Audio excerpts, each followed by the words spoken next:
سلام، نام من اسماعیل است و من در پروژه تابستانی اداره فرهنگ و هنر که از تاریخ 1 جون تا 20 اگست برقرار است ترجمان خواهم بود.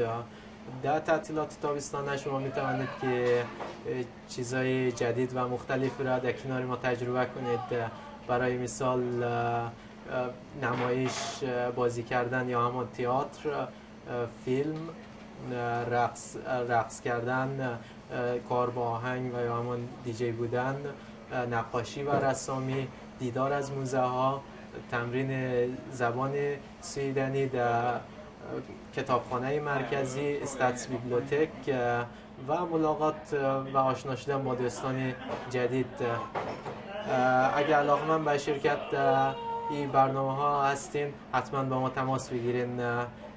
ما پاسترهایی که در نظر گرفتیم تمام اطلاعات موجود درونش هست، چه ساعتی آغاز میشه برنامه ها و چه ساعتی پایان میپذیره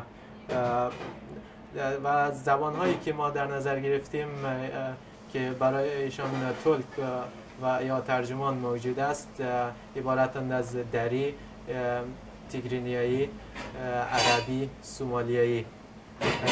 همه چیز رایگان و بدون کدام هزینه است و پیشاپیش به همه شما خوش آمدید میگم.